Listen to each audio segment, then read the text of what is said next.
When you compare 60 to somebody who's 20, it's old. When you compare 60, my age, to my parents, who are 90 and 91, I'm still a kid. My mother still thinks she's my mother. How fucking good is that? They've been married, actually, this week for 64 years. Yeah.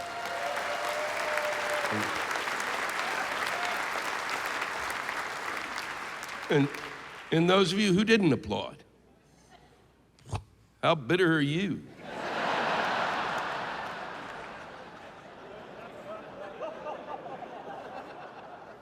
Dr. Phil would ask, what's the secret of their long and successful marriage? And I'd say to Dr. Phil, fuck you, fatty! And I will say to you, if you at any time find yourself watching Dr. Phil, I want you to get up off the chair or the couch, put your head down, and run at the TV as hard as you can.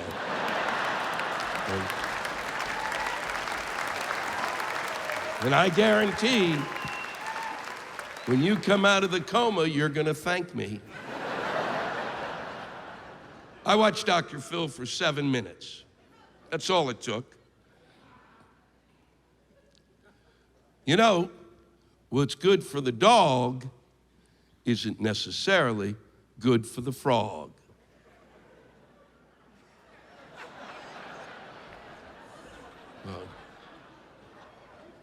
Well, because they're different species.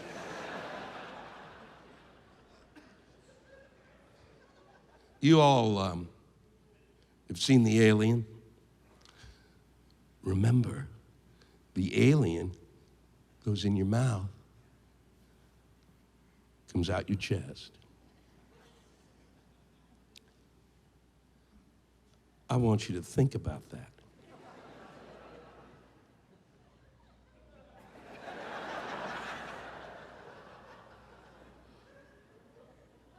We'll be right back.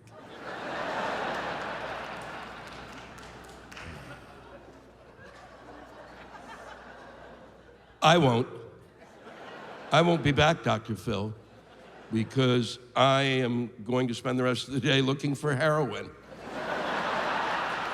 I'd never seen it as an alternative, but after spending just 7 minutes with you, I think it may be the way to go. Who knew you were the gateway drug? The secret of my parents' marriage is very, very simple. The reason that they've stayed together so long is they have never heard a word the other one has said. I realized this when I was 10, and my brother Ron and I were in the back seat of the car going from Maryland to New York to see relatives, and my parents were talking in the front seat as we listened to them.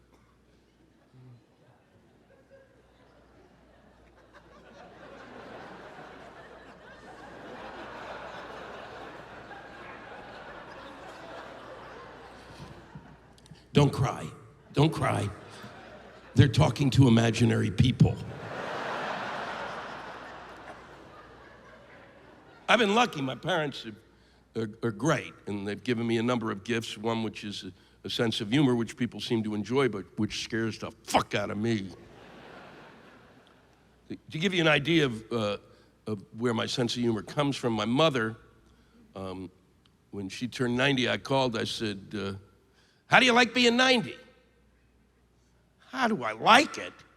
It's like overtime.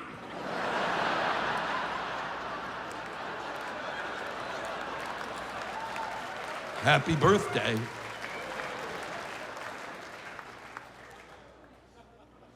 My book made the Times bestseller list, and so I called my mother up to tell her, and she said, wow, who knew there were that many idiots out there? My father's very quiet, and you have to be around him for a while to get to his sense of humor. He's most noted for his smile. always smiling. He has since I was a kid. As a matter of fact, when I was young, I thought my father's smile was Zen-like, beatific, almost as if he were in harmony with the universe. And as I grew older, my friends took me aside and said, you know, I think your dad's smile is perverted. Like he's watching a dirty movie or something. And as I've grown older, I realized my friends are right.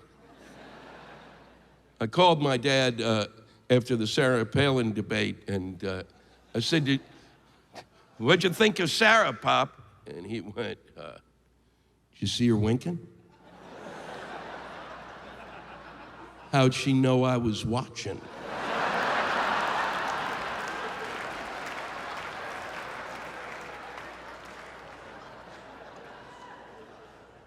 They got an HD TV, you know, in order to see the closed captions more clearly.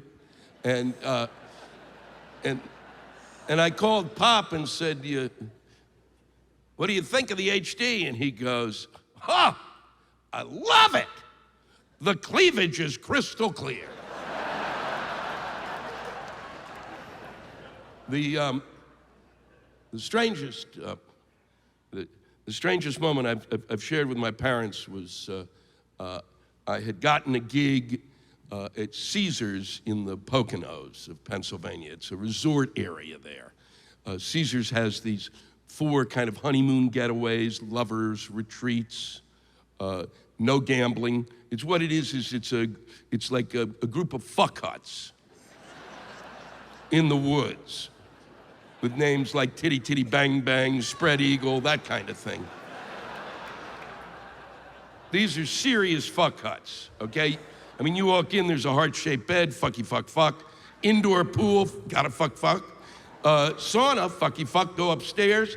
Champagne glass, bubble bubble, fuck fuck. If you're still going at 5 in the morning, open the closet, there's a ball gag and a swing.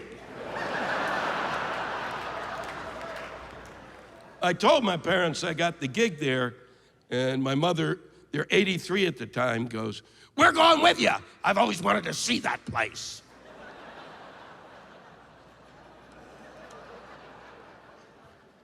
Now, I'm in the woods with my 83-year-old parents. They are in one fuck hut.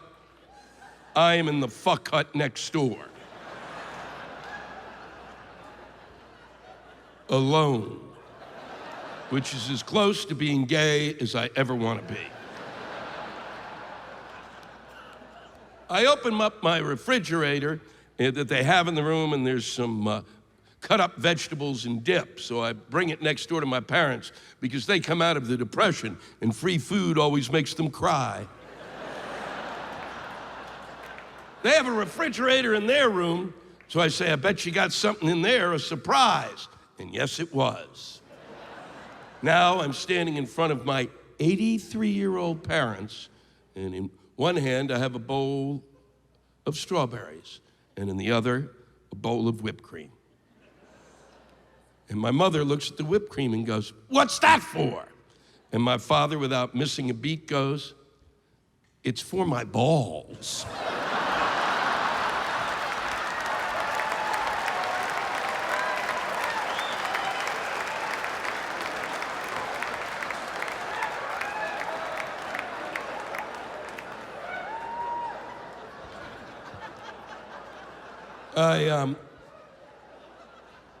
I began therapy that next Tuesday.